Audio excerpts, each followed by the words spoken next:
matinale quotidienne du lundi au vendredi avec Bishop Eli à 7h30 de New York ou à 7h30 de la Caraïbe de Basse-Terre. À Paris, pendant l'heure d'hiver, c'est à 13h30. Pendant l'heure d'été, c'est à 12h30. Prions ensemble avec Bishop Eli sur sa chaîne YouTube @Bishop Eli. Que Dieu vous bénisse. Avec Dieu, c'est toujours possible. Un vrai homme doit être capable d'assumer ses erreurs. Un vrai homme doit être capable de s'excuser devant sa femme. Un vrai homme doit être capable de s'humilier. Ce qui fait la grandeur d'un homme, c'est sa capacité de s'humilier, sa capacité de reconnaître ses torts. Mon fils, écoute bien ce que je te dis. Apprends à dire, chérie, pardonne-moi, je t'ai blessé, excuse-moi. Apprends à dire, chérie, j'avais tort, tu avais raison dans telle situation. Parce que lorsque tu reconnais tes torts, mon fils, ça ne te diminue pas, ça te valorise. Voyez? Et ça permet aussi à ta femme d'être guérie intérieurement et de garder une relation saine. À bon entendeur, salut. Yokaka petoli, petit yokaka toli, matoi mangongi.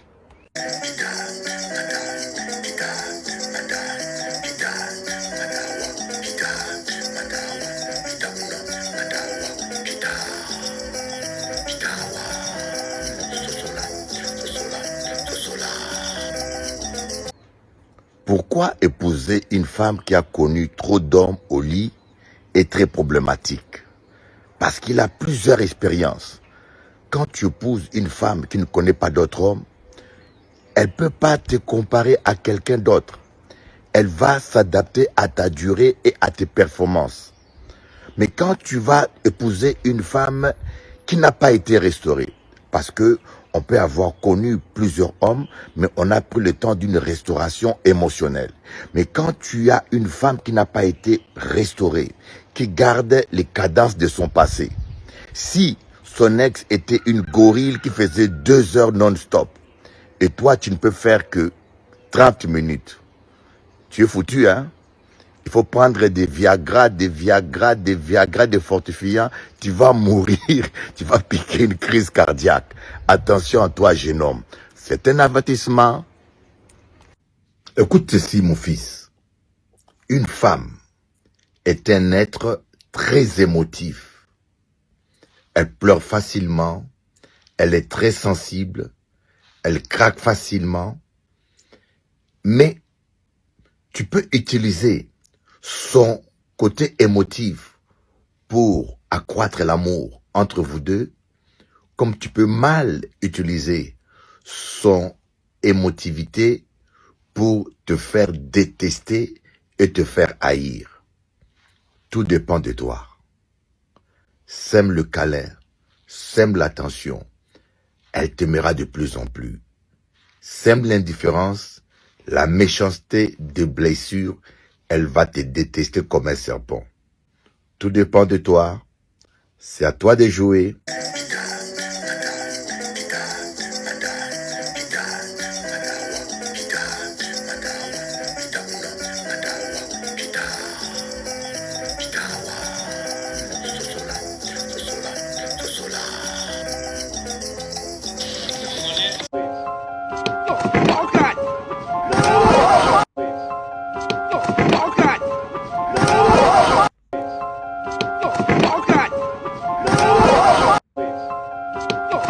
Les avocats et il m'avait déjà envoyé. Avec mon mari, on a vraiment failli divorcer. On avait engagé la procédure avec les avocats et il m'avait déjà envoyé chez ma mère. À cause de cela, il y a plein de blessures, etc. Et forcément, quand c'est chaud, c'est là que tu vas commencer à convoiter. Moi, de base, je travaillais en maternité et tu vois ton collègue médecin qui te dit « Ça va, Laurie? T'es bien rentrée hier soir ?» Et mon mari me demande plus comment je suis rentrée hier soir. Ça fait longtemps. En plus, c'est un médecin. Ben non, je suis mariée, je peux pas regarder un autre homme. Eh ben non. Effectivement, quand ça va être chaud, tu vas pouvoir penser à ces genres de choses parce que tu aimes par tes sentiments. Mais si tu décides d'aimer par choix, par décision, Christ a même aimé dans la douleur. Christ a même aimé malgré tout ce qu'on a fait, il nous a aimés. Et par choix, par décision.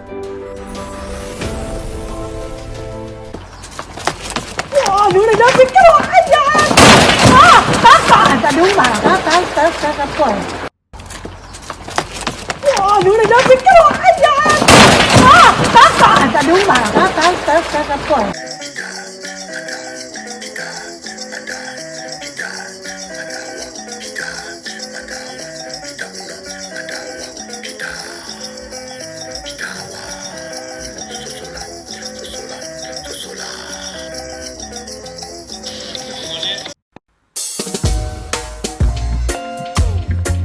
Il faut jamais baisser les mains dans la prière. Quelle que soit la durée de l'épreuve, tu finiras par t'en sortir. Veillez et priez afin de ne pas tomber en tentation, a dit Jésus-Christ. Il faut jamais se lasser de prier. Luc 18, verset 1. Yeah. Lève-toi, prie. Il faut toujours prier, mon ami. Lève-toi, prie. Le combat se gagne à genoux. Lève-toi, prie. L'heure ne change rien, mon frère, ma soeur. Lève-toi, prie. La prière, c'est la victoire. Si mes paroles demeurent en vous et que vous demeurez dans mes paroles, demandez tout ce que vous voudrez. Cela vous sera accordé. Tout est possible à celui qui croit. Je ne peux pas mentir, mon ami. Non, non, non, non, non. Lève-toi, prie. Il faut toujours prier, mon ami. Lève-toi, prie. Ne baisse pas de main. Oh, non, non, non. Lève-toi, prie. Sans jamais douter, mon frère. Lève-toi, prie. Tout est possible à celui qui croit. Yeah, yeah, yeah, yeah. Jésus s'étant éloigné pour prier dans le jardin de Gethsemane.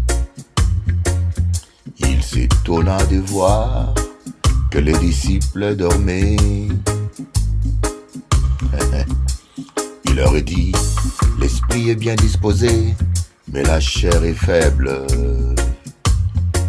Veillez et priez, afin de ne pas tomber en tentation. Écoute bien ça, mon ami. Lève-toi, prie.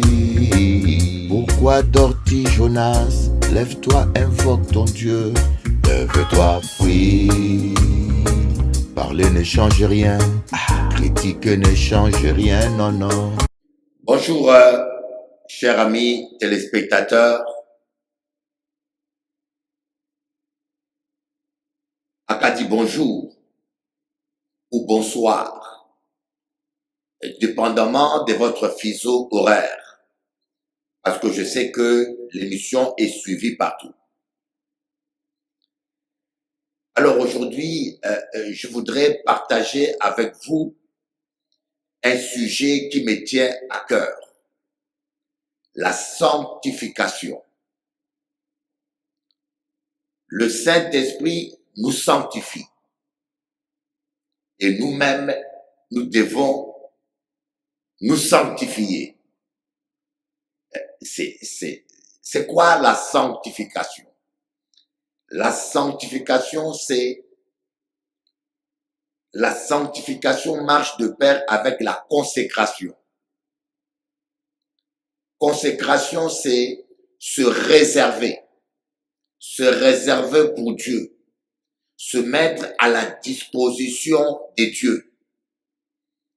Mais on ne peut pas être consacré à Dieu sans avoir été sanctifié auparavant. Mais il y a comme une forme de contradiction apparente. Quand on voit dans 2 Timothée, l'apôtre Paul dit, dans une maison, il y a différentes formes de vases d'argile et de vases d'argent. Certains vases pour un usage vil et d'autres pour un usage noble. Et si quelqu'un se sanctifie, il sera un vase d'usage noble. Cela veut dire simplement que Dieu nous utilise d'après notre sanctification. Je me rappelle souvent des gens qui prient tout le temps, Seigneur, utilise-moi, Seigneur, utilise-moi. On veut être utilisé par Dieu. Mais bien sûr, Dieu veut t'utiliser. Ça lui fait plaisir. Il aimerait tellement t'utiliser. Mais il exige que tu sois sanctifié. C'est comme un médecin. Lorsque un médecin veut opérer, lorsque un médecin veut opérer un malade, la première chose, il stérilise tous les instruments chirurgicaux, tous les instruments qu'il va utiliser. S'il va utiliser un ciseau ou un couteau pour faire la chirurgie, cela doit être stérilisé. Même le médecin met un masque. Et c'est pour qu'aucune salive, que rien ne puisse infecter le malade. Parce qu'il s'agit de la vie d'une personne. Pendant la chirurgie, c'est la vie d'une personne qui est en jeu. C'est la même chose pour Dieu. Dieu veut bien utiliser ta langue pour guérir, pour faire la chirurgie spirituelle. Dieu veut bien utiliser tes mains pour faire la chirurgie spirituelle. Dieu veut t'utiliser pour sauver des âmes. Mais le Seigneur, il veut des instruments stérilisés. Le Seigneur veut une langue stérilisée. Le Seigneur veut des mains stérilisées. Vous comprenez? Le Seigneur veut des instruments stérilisés. Plusieurs fois, nous avons des mains sales. D'ailleurs, c'est la raison pour laquelle l'apôtre Paul dit dans Timothée, « Je souhaite que tous les hommes lèvent des mains pures. » Prie en élevant des mains pures. Et David lui-même dit, « Seigneur, qui peut entrer dans ta présence? Celui qui a les mains lavées, le cœur purifié et n'a pas de vanité. » On le chante souvent. « Seigneur, qui peut entrer dans ton sanctuaire pour t'adorer? Celui qui a les mains lavées, le cœur purifié, n'a pas de vanité et qui sait aimer. » Oh, j'aime ce chant-là. N'a pas de vanité. Et c'est ça le problème. Parfois, mes amis, nous sommes trop vaniteux. Nous sommes trop vaniteux. Nous aimons la gloire plus que Dieu. Nous aimons la gloire des hommes. Nous aimons le succès. Nous aimons l'argent. Et parfois, nous voulons que Dieu nous utilise pour être mieux vu qu'un tel. La vanité, esprit de rivalité, comme dit l'apôtre Paul. Il y en a qui prêchent Christ pour vaine gloire. Il y en a qui prêchent Christ pour esprit de rivalité. Et quand vous avez ce genre de motivation impure, Dieu ne peut pas vous exaucer. C'est la raison pour laquelle même l'apôtre Jacques dit, vous demandez et vous ne recevez pas parce que vous demandez pour satisfaire vos besoins charnels, vos convoitises. Vous demandez mal. Vous demandez pour satisfaire votre méchanceté. Vous demandez pour être mieux qu'un tel, mieux que l'autre. La sanctification. Voyez, on dit, ah Seigneur, utilise-moi. Ah Seigneur, mais le Seigneur dit, je veux bien. Mais tes mains sont trop sales. Et ta langue, avec la même langue, tu bénis les hommes. Avec la même langue, tu parles mal. Avec la même langue, tu critiques. Avec la même langue, tu maudis. Et avec la même langue, tu dis, Seigneur, utilise ma langue. L'apôtre Jacques dit, est-ce que de la même source peut sortir l'eau douce et l'eau amère? La question, c'est pas possible. Je ne sais pas, vous savez, plusieurs fois on demande à Dieu de faire des choses, mais nous ne remplissons pas les conditions. Vous voulez que Dieu nous aime, mais il est avant tout juste. Il ne peut pas te bénir injustement. Retiens ça. Dieu t'aime, mais il est juste. Il ne peut pas te bénir injustement. Voyez, il y a une loi spirituelle, il y a une législation spirituelle, comme il y a une législation terrestre. Voyez, les hommes copient ce qui se passe dans le ciel. Sur terre, il y a des avocats. Dans le ciel aussi, nous avons notre avocat. Sur terre, il y a des juges. Et dans le ciel, nous avons notre juge, Dieu le Père. Et sur terre, il y a le code pénal. Et dans les cieux et sur terre, pour les enfants de Dieu, pour les citoyens du royaume, nous avons la parole de Dieu qui est notre code pénal. Et supposons que vous êtes un juge et votre fils a volé la voiture du voisin. Si vous êtes juste, vous n'aimerez pas que votre fils aille en prison parce que vous l'aimez. Et d'un côté, vous aimez votre fils. Vous ne souhaitez pas qu'il aille en prison. Mais d'un côté, vous êtes un juge. Vous devez rester juste et appliquer la loi. Vous ne devez pas faire acception de personne. Vous devez appliquer la même loi pour tout le monde. Donc, d'un côté, vous aimez votre fils et d'un côté, vous êtes juste. Et malgré l'amour que vous avez pour lui, vous allez appliquer la loi. Et votre fils, vous allez vous-même le condamner à payer une amende ou à faire une semaine de prison, bien que vous l'aimez. Et c'est un peu ce qui arrive beaucoup aux chrétiens. Nous avons des dettes spirituelles. On se comporte mal. Et Dieu qui nous aime, et des fois, il est obligé, parce qu'il est fidèle à sa parole et qu'il ne peut pas se contredire, et de nous châtier. Certains sont morts prématurés. C'est comme le cas des gens. L'apôtre Paul dit dans 1 Corinthiens 11, faites attention quand vous prenez la Sainte Seine. 1 Corinthiens 11. Faites attention quand vous participez au repas du Seigneur. Il dit, ne prenez pas injustement le repas du Seigneur. Et il va expliquer, c'est la raison pour laquelle il y a beaucoup de malades parmi vous. J'aime ce passage.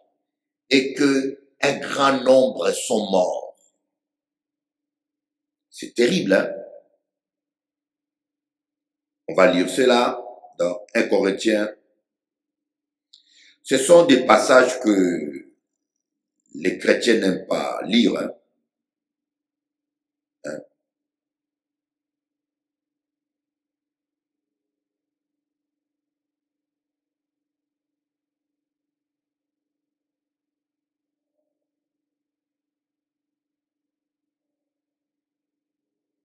Voilà. 1 Corinthiens 11, verset 27. Hein. On va lire cela.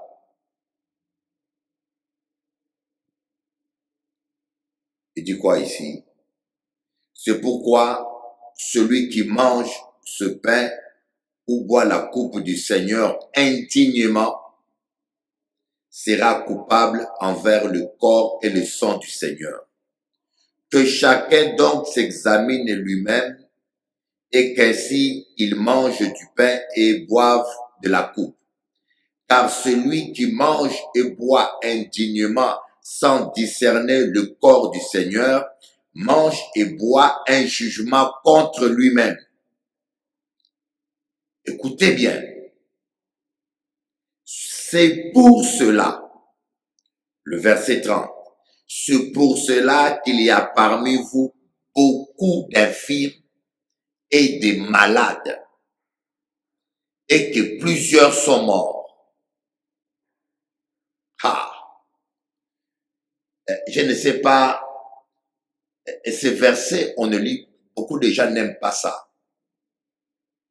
On aime bien dire Dieu est amour, Dieu est amour, Dieu est amour. On vit dans les bordels, on vit dans les désordres, on fait n'importe quoi, Dieu est amour, Dieu est amour. Le sang de Jésus a coulé pour moi. Écoutez, n'abusez pas de l'amour de Dieu. Dieu est amour, mais il est aussi un feu dévorant. Dieu est amour, mais il est aussi un feu dévorant. Et ça, malheureusement, nos pasteurs, beaucoup de nos pasteurs ne nous le rappellent pas. On ne vous le rappelle pas. On vous dit toujours Dieu est amour. Mais non, il faut l'équilibre. On doit enseigner la parole de Dieu équilibrée. Dieu est amour, il est aussi un feu dévorant. Vous ne pouvez pas faire n'importe quoi avec Dieu. Parce que nous, les serviteurs, nous avertissons pas les chrétiens. Et beaucoup de chrétiens tombent sous le châtiment. Les fils d'Aaron, ils ont été brûlés vifs. Hein? Je ne sais pas si vous vous rappelez de ce passage. Les fils d'Aaron, ils sont allés dans la présence de Dieu avec le feu étranger sans respecter les règles que Dieu avait posées. La parole de Dieu dit ils ont été brûlés vifs. Est-ce que Dieu, dans l'Ancien Testament, n'était pas amour? Je vous pose la question. Est-ce que Dieu, dans l'Ancien Testament, il n'était pas amour? Moi, je vous dis la vérité. Écoutez, je vous dis la vérité. Que cela vous déplaise. Mais la parole de Dieu reste la parole de Dieu. Vous pouvez aller voir tous ces pasteurs qui vous disent que une fois que vous êtes sauvés pour une fois pour tout, malgré la vie de débauche, vous pouvez vivre dans la débauche, vous pouvez vivre dans la méchanceté, mais parce que vous avez accepté Jésus, vous êtes sauvés une fois pour tout. Vous pouvez aller écouter ces messages-là. C'est votre choix. Mais comme je dis, on voit le maçon au pied du mur. On voit le maçon au pied du mur. Tôt ou tard, la réalité te ramènera à la raison.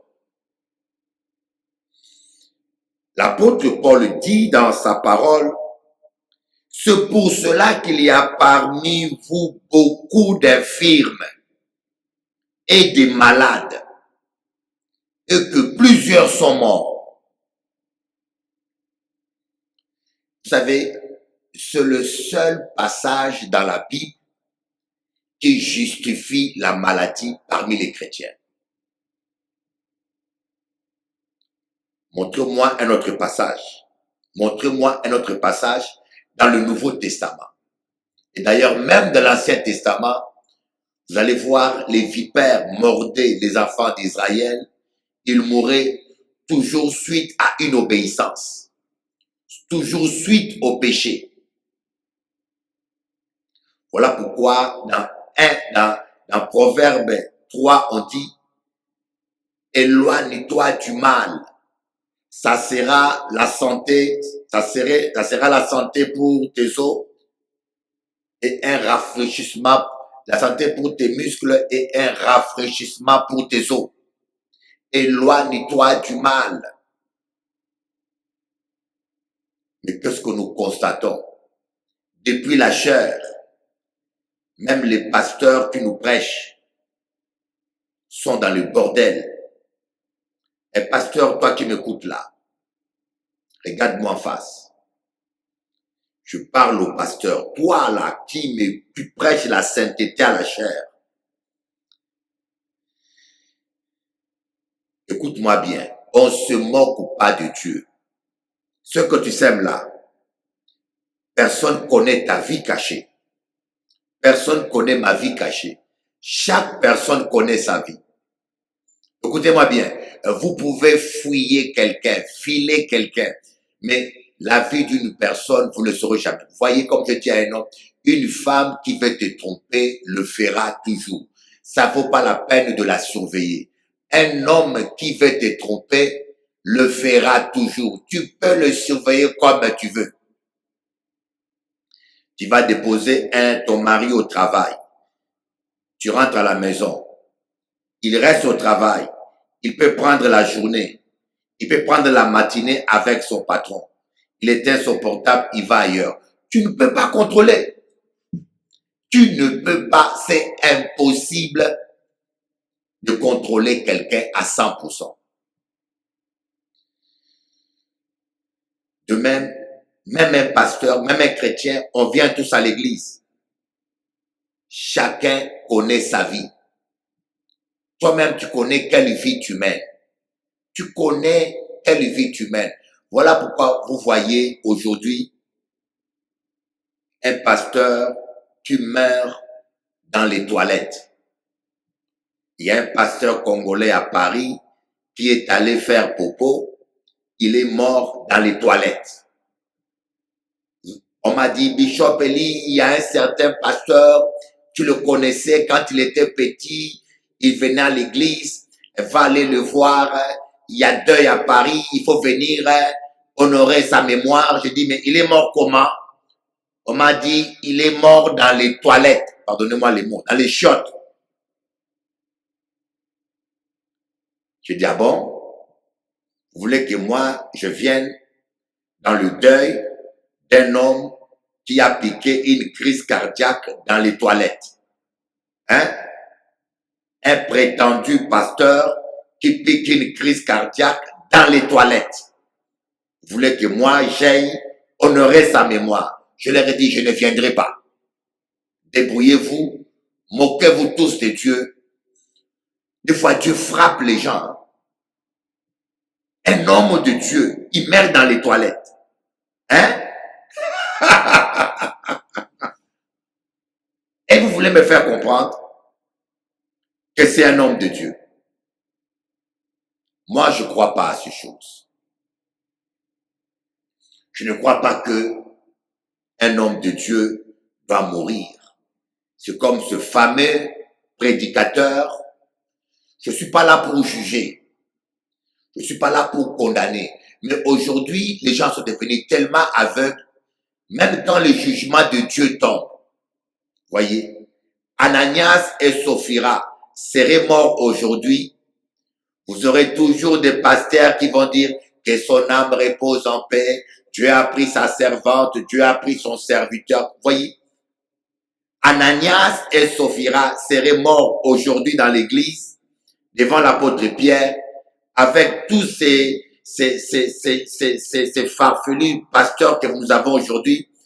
Vous allez voir des gens qui vont dire, ah, Dieu a repris sa servante Saphira, Dieu a repris son serviteur Ananias, Dieu est bon. Dieu les a châtiés. Ils se sont moqués de Dieu. Toi, pasteur là, toi là qui me suis, tu vas finir mal. Tu dois te repentir.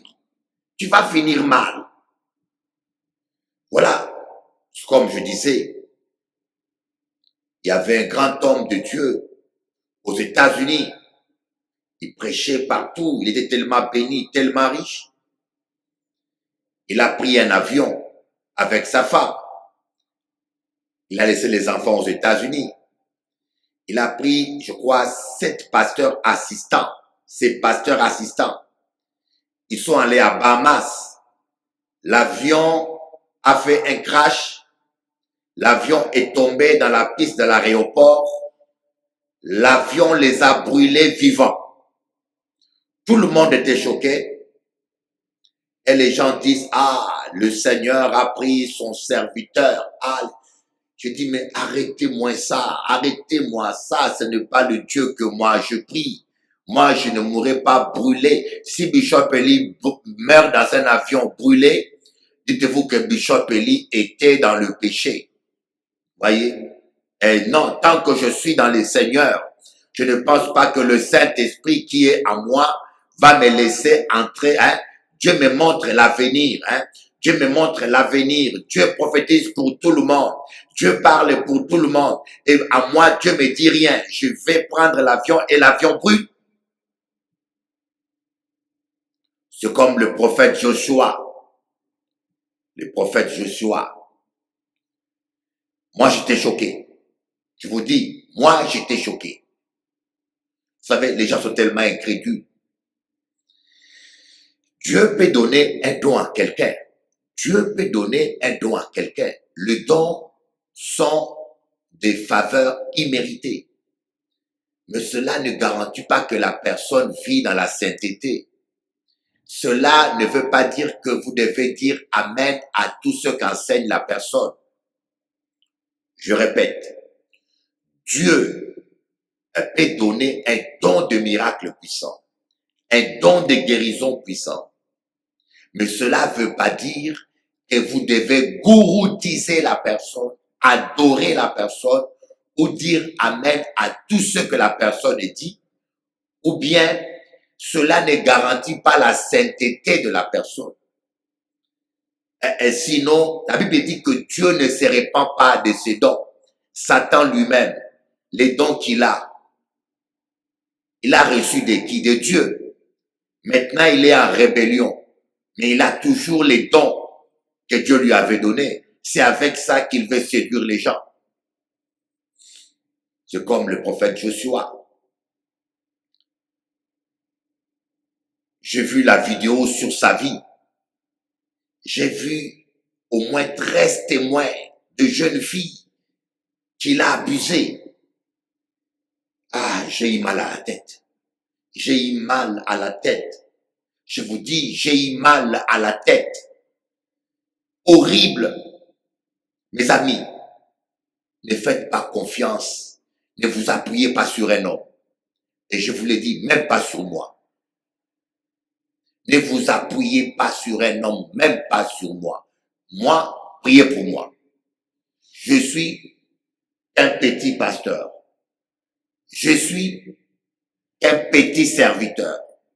Un petit instrument de Dieu. Priez pour moi pour que Dieu me garde fidèle. Mais aujourd'hui là, je peux être aujourd'hui avec Dieu et demain, je vais coucher avec une sorcière et on m'initie dans la sorcellerie. Le lendemain matin, je reviens là devant vous, mais avec notre esprit. Vous comprenez? Il n'y a que Jésus-Christ seul qui est le même hier, aujourd'hui et éternellement. Il n'y a que Jésus-Christ seul qui est le même hier, aujourd'hui et éternellement. Mais nous les hommes, on peut changer d'un instant à un autre. Voilà pourquoi un vrai serviteur de Dieu apprend aux chrétiens à s'appuyer que sur Dieu. Mais regardez tous ces pasteurs qui acceptent d'être idolâtrés, tous ces pasteurs qui acceptent d'être obnubilés, tous ces pasteurs qui acceptent qu'on s'agenouille devant eux.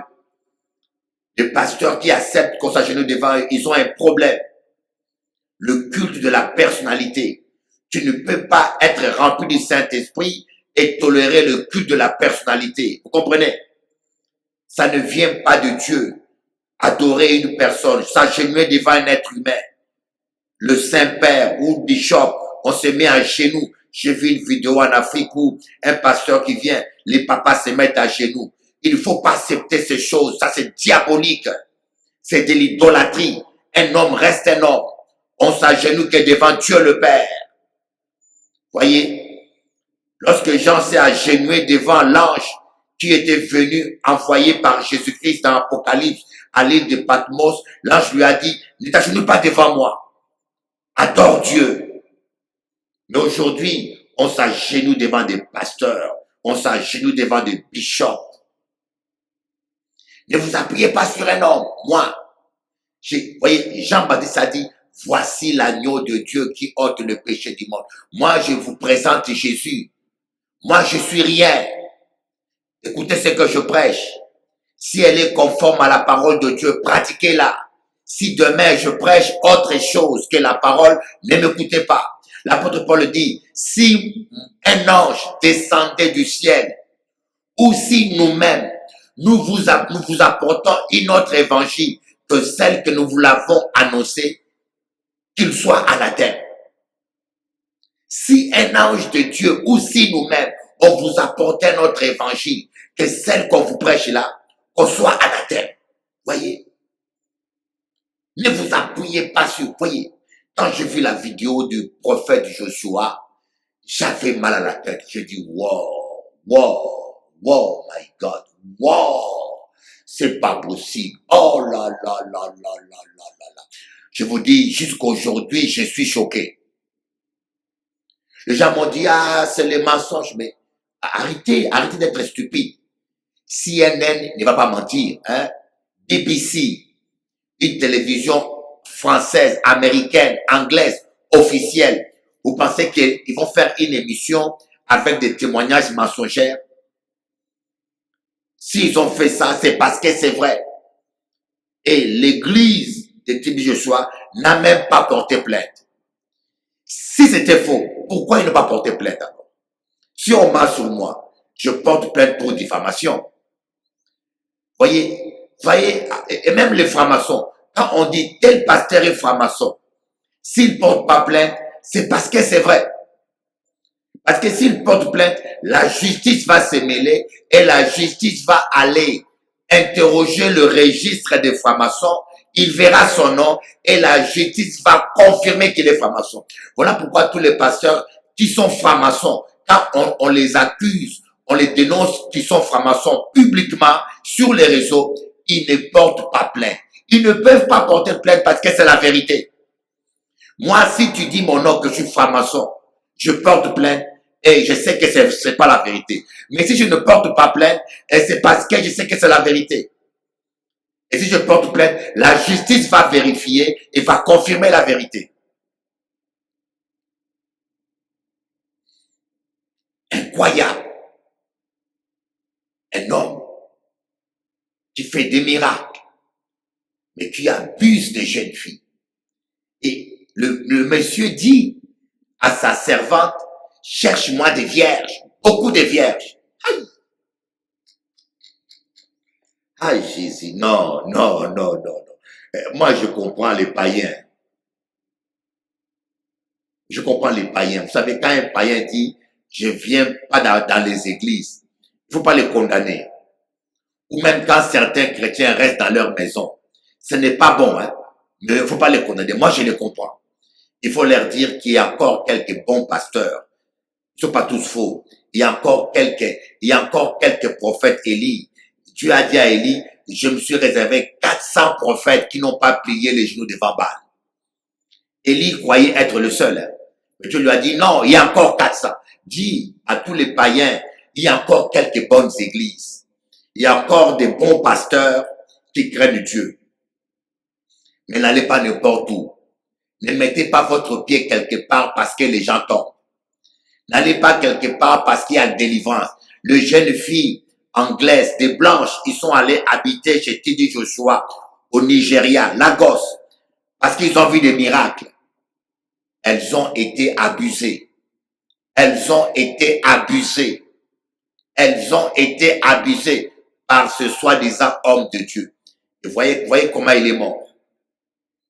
Il n'a pas été rassasié de longs jours. Il est parti. Il est parti. Voyez, Dieu vous donne toujours le temps de repentance. Isaac est mort de vieillesse. Il a eu le temps de bénir ses enfants. Jacob, Israël, est mort de vieillesse. Il a eu le temps de bénir ses enfants. Abraham est mort de vieillesse. Il a eu le temps de bénir ses enfants. Élisée a été enlevé vivant, n'est-ce pas? Parce qu'il était agréable à Dieu. Élie plutôt a été enlevé vivant parce qu'il était agréable à Dieu. Mais Élisée, qui a eu la double portion de la puissance qu'Élie avait, il n'a pas été enlevé vivant. Élisée n'a pas été enlevé vivant. Il est mort d'une maladie. Pourquoi? Parce qu'il a maudit des enfants. Il a maudit des enfants. Voyez, il a maudit des enfants. Un jour, il marchait en chemin, des petits enfants innocents se moquaient de lui. Des adolescents, des enfants innocents. Dieu aime les enfants. C'est ce qui s'est dit, laissez venir à moi les petits enfants. Les petits enfants se rigolaient, ils étaient ignorants. Ah, monsieur Chauve, il s'est moqué. Élisée s'est retourné, les a maudits. Et Satan en a profité. Les ours sont sortis de la forêt. Ils ont mangé les enfants. À cause de cela, Élisée est mort de maladie. Il n'a pas été enlevé vivant. Vous comprenez? Ce n'est pas parce que Dieu t'utilise. Ce n'est pas parce que tu chasses les démons. Ce n'est pas parce que tu as le don de guérison que tu es au-dessus de la parole. J'invite tous les pasteurs d'abandonner le culte de la personnalité, de s'humilier. Vous n'êtes que des êtres humains. Vous voyez, quand Paul et Barnabas, les gens de Malte ont voulu les adorer, Paul et Barnabas ont déchiré leurs chemises. Ils étaient révoltés. Ils ont dit, on n'est que des humains comme vous, adorez Dieu. Malheureusement, beaucoup de prophètes, des bishops africains, antillais, bishops soi-disant, bishops prophètes, acceptent l'adoration humaine, acceptent qu'on s'agenouille devant eux, acceptent qu'on essuie leurs chaussures, acceptent toutes ces choses-là. C'est triste, c'est triste. Répentez-vous, répentez-vous. Arrêtez de vous approprier l'honneur et la gloire qui revient à Dieu.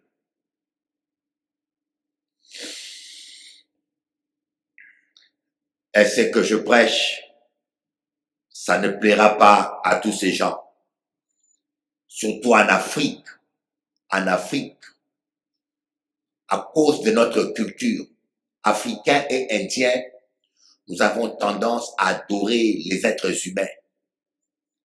Nous avons tendance à nous agenouiller facilement, pas les Européens, parce qu'ils ont notre culture, mais nous, à cause de nos coutumes et de nos cultures, on s'agenouille, comme on s'agenouille devant les chefs coutumiers, on s'agenouille devant les pasteurs. Moi, je condamne ça. C'est de l'abomination.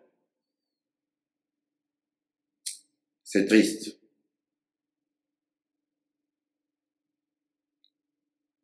Voilà pourquoi un grand nombre sont décédés. Voilà pourquoi il y a parmi vous. Voyez, le verset 30. C'est pour cela qu'il y a parmi vous beaucoup d'infirmes et des malades, et que plusieurs sont morts. C'est le seul verset qui explique le grand nombre de malades et d'infirmes et même de morts dans l'église de Jésus-Christ. Tu sors avec un homme marié, tu sors avec une femme mariée, tu viens prendre la Sainte Seine à l'église, comme si rien n'était. Hein?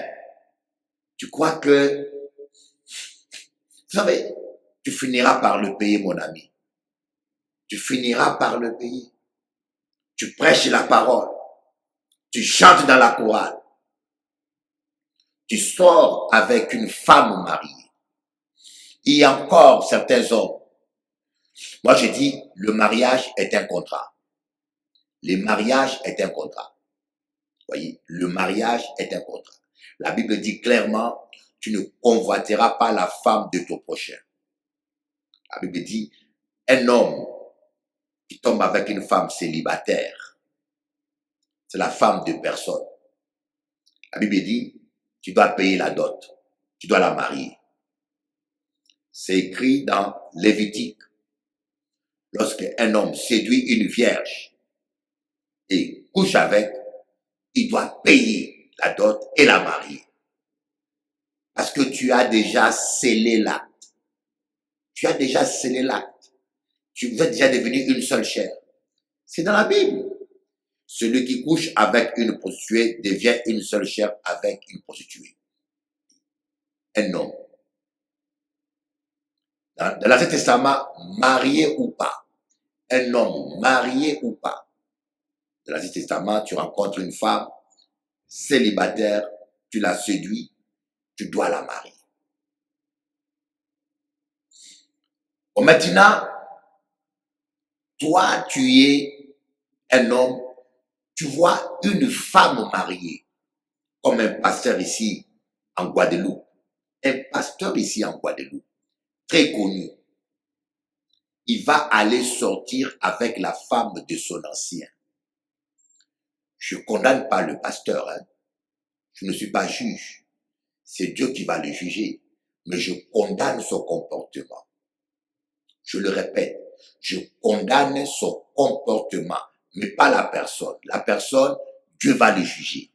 Mais moi, je condamne son comportement. La Bible dit que nous sommes juges de ceux du dedans. L'homme spirituel juge de tout. Comment toi, un pasteur, tu prêches la parole, tu vas sortir avec la femme d'un ancien. Un ancien. Ah non, ah non, ah non, ah non. Arrêtez de vous moquer de Dieu. Arrêtez, arrêtez. Moi, je suis désolé, je suis désolé. Yo peut dire moi ça ou voulez. Une telle personne, je n'ai pas confiance. Vous allez dire, ah, il faut pas juger, il faut pas juger. Quoi? Mais tu es un serpent. Un traître est un traître. Tu manges, je suis là. Je mange avec Patrice, Orval. Je mange avec mon fils Viator. J'arrive pas à imaginer ça, moi. Je mange avec mon fils Viator. On mange ensemble. Et en même temps, je sors avec sa femme. Mais non, mais non, mais non. Yo peut dire ça, yo voulez. Ça n'a pas qu'à passer. Ah non, non, arrêtez-moi ça. Et vous savez, j'ai l'impression qu'aujourd'hui dans l'église, sous prétendu que nous sommes sous la grâce, vous tolérez n'importe quoi. Ah, nous sommes sous la grâce, sous la grâce. Non, nous qui prêchons, nous serons sévèrement jugés. L'apôtre Jacques dit, ne soyez pas nombreux à vouloir enseigner, car nous qui enseignons, nous serons sévèrement jugés. On tolère n'importe quoi aujourd'hui. Ah, le sang de Jésus, Dieu est amour. Et puis, toi qui es-tu pour juger? On dit, allez, et David avait péché. Laissez David tranquille. Laissez David tranquille. David, c'est David. Toi, tu n'es pas David. Toi, tu es le temple du Saint-Esprit. Tu es le temple du Saint-Esprit. Tu ne dois pas faire ça. Tu connais la parole. Tu dois obéir à la parole. David n'était pas le temple du Saint-Esprit. David était charnel. Il avait l'onction sur lui, mais il était charnel. Voilà pourquoi Dieu a permis que dans l'Ancien Testament, les hommes répudient leurs femmes pour n'importe quelle raison. Dans l'Ancien Testament, Dieu a permis aux hommes de répudier leurs femmes parce que, à cause de la dureté de leur cœur, parce qu'ils n'avaient pas le Saint-Esprit dans le cœur. Mais Jésus-Christ s'est dit, mais à moi je vous dis, quiconque répudie sa femme, sauf pour cause d'adultère, la pousse à commettre l'adultère. Nous, dans le Nouveau Testament, nous avons l'onction du Saint-Esprit. Nous sommes les temples du Saint-Esprit. Alors, ne me parle pas de David. Ah, David aussi a fait ça. Abraham aussi a fait ça. David aussi a fait ça. Abraham aussi a menti. Non, arrêtez-moi ça. Comparaison n'est pas raison. Toi, tu es le temple du Saint-Esprit. Tu ne dois pas faire ça. Parce que tu es le temple du Saint-Esprit. Monsieur, je ne te trouve pas d'excuses. Pas d'excuses. Moi, un monsieur comme ça, l'apôtre Paul dit, on entend parler parmi vous d'une impudicité telle qu'on ne le voit même pas chez les païens, à un tel point qu'un frère a pris la femme de son père. Voyez. Il a dit, un tel homme, je le livre à Satan. Pas de pitié, il dit, un tel homme, moi, j'ai déjà jugé. Je le livre à Satan. Aujourd'hui, quand on livre quelqu'un à Satan, ah, il faut pas maudire, ah, il faut pas maudire, ah, il faut pas. Mais livrer quelqu'un à Satan, ce n'est pas maudire, hein. Livrer quelqu'un à Satan, ce n'est pas le maudire. Quand quelqu'un connaît la vérité, il vient dans l'église, il vit dans le péché, il ne veut pas se repentir. C'est comme si la personne est en train de défier Dieu. Il dit, si votre Dieu est vivant, qu'il me juge. Alors Paul dit à une telle personne, comme il ne veut pas se repentir, hein, il faut qu'il soit livré à Satan. Comme ça, quand les démons vont rentrer en lui, quand il sera malade, quand il sera tourmenté, il va reconnaître son péché, il va reconnaître que Dieu existe, il va se repentir, son corps sera détruit, mais son âme sera sauvée. Donc ce n'est pas une malédiction. Hein. Quand on livre quelqu'un à Satan, c'est parce qu'on réclame le jugement de Dieu sur lui pour qu'il reconnaisse qu'on ne joue pas avec Dieu et son âme pourra être sauvée. S'il se répand. Ce n'est pas comme certains pasteurs aujourd'hui, quand vous êtes en désaccord avec lui, il vous livre à Satan. Non, on ne livre pas quelqu'un à Satan pour le châtier, non, c'est pas ça. C'est des choses prises en dehors du contexte. On doit se sanctifier, mes amis. Se sanctifier, hein, c'est pour avoir la vie éternelle. On se sanctifie pour avoir la vie éternelle. Celui qui persévérera jusqu'au bout sera sauvé. On se sanctifie pour être en bonne santé. Éloigne-toi du mal, ce serait la santé pour ton corps et un rafraîchissement pour tes os. On se sanctifie pour vivre la plénitude du plan de Dieu pour sa vie. Troisième raison. On se sanctifie pour vivre le plan parfait de Dieu. Dieu a un plan pour ta vie. Dieu a prévu que Joseph devait être premier ministre. Mais croyez-moi, si Joseph avait couché avec la femme de Potiphar, le plan de Dieu aurait changé. Si Joseph avait couché avec la femme de Potiphar, le plan de Dieu aurait changé. Donc, on se sanctifie pour vivre sa destinée. Quatrièmement, on se sanctifie pour plaire à Dieu. 4 raisons de la sanctification. 4 raisons que je vous donne.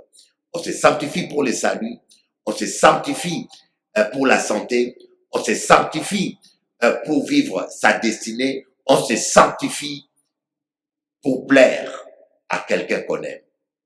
Et malheureusement aujourd'hui, les chrétiens, beaucoup de chrétiens cherchent la sanctification seulement pour fuir l'enfer.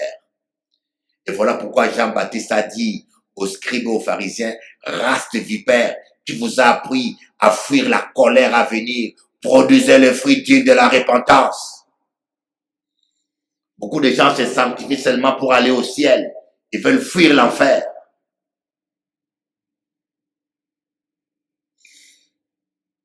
Et la sanctification, c'est possible. Comme j'ai dit, il y a un double travail. Il y a un effort personnel. Je me sanctifie. Je ne veux pas tel endroit pour ne pas pécher. Je lutte contre le péché. L'apôtre Paul dit, vous n'avez pas encore lutté contre le péché jusqu'au sang. Il y a deuxième manière de sanctifier. Je collabore avec le Saint-Esprit. Je demande l'aide du Saint-Esprit. La sanctification du Saint-Esprit. Saint-Esprit, aide-moi à vaincre la colère. Saint-Esprit, aide-moi à dominer ma chair. Saint-Esprit, aide-moi à dominer mes envies. Vous êtes marié, par exemple, tu es un homme marié et ta femme est indifférente. Elle t'expose. Croyez-moi. Elle t'expose parce que tu n'es pas rassasié, tu n'es pas satisfait. Il y a des femmes qui sont indifférentes. Et comment tu vas faire? Appelle le Saint-Esprit. Tu connais une femme mariée, elle est mariée avec un homme. Pendant 6 ans, le monsieur ne la touche pas. Une chrétienne mariée avec un homme, pendant 10 ans, 6 ans plutôt, le monsieur ne la touche pas. Et la dame est belle. Tu la connais. La dame est belle, une beauté. J'ai dit, mon Dieu, voyez. Ça, c'est la sorcellerie. C'est une forme de sorcellerie, voyez. Le monsieur, le diable l'utilise pour pousser la dame à tomber. Voyez, une forme de sorcellerie. C'est pour cela que j'ai dit que moi, je ne juge pas parce que ce pasteur-là, qui est sorti avec la femme de son ancien, tu ne sais pas si dans son couple, c'est sa femme, tu le privais. On ne sait pas. Moi, je ne sais pas. Je ne comprends pas, mais je ne juge pas. Il faut un juge. Mais vous ne savez pas ce qui se passe. Pourquoi cet homme-là est tombé? Parfois, il y a des femmes qui sont utilisées par Satan, par des sorciers. On dit, ah, cet homme-là ne tombe pas. C'est comme Bishop Eli, un exemple. Je vous donne un exemple. Bishop Eli craint Dieu. Il ne fait pas des bêtises. Dans la grâce de Dieu, ça fait 28 ans que je suis aux Antilles. On m'a jamais eu dans le péché. 28 ans. Je passe à la télé. Ils ont menti sur moi. Mais ils sont tous sortis menteurs. Alors le diable peut dire, bon écoutez, je vais utiliser sa femme, Jennifer. Je dis, c'est pas le cas, hein. C'est pas le cas. Comprenez, je donne un exemple. Et tu vois ta femme, te prive au lit. Te prive. Tu aimes Dieu, mais tu te retrouves en faiblesse. Tu te retrouves en faiblesse. Et même les femmes que tu regardais pas, tu commences à regarder. Tu as des envies. Voyez.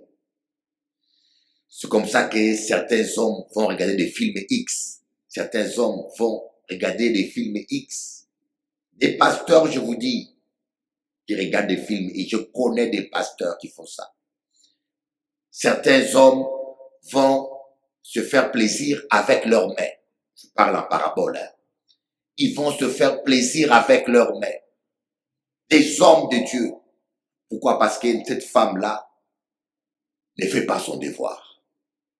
Vous comprenez? Des situations comme ça. Pour tenir, il n'y a que le Saint-Esprit. Il y a des situations où, si le Saint-Esprit ne t'aide pas, tu ne peux pas tenir. Il faut dire, Saint-Esprit, viens m'aider.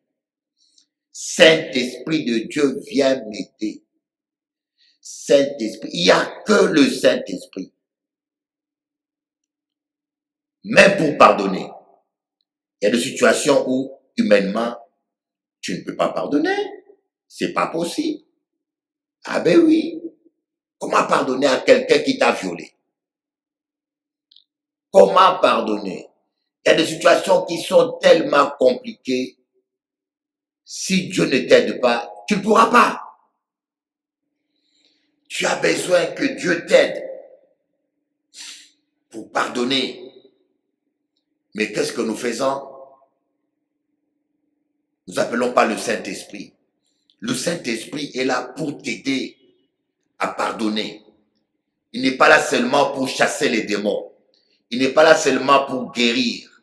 Mais il est là aussi pour t'aider à pardonner. Il est là aussi pour t'aider à aimer. Il est là pour t'aider à vivre la sanctification. Il est là pour t'aider à contrôler tes pensées. Le Saint-Esprit est là. Alléluia.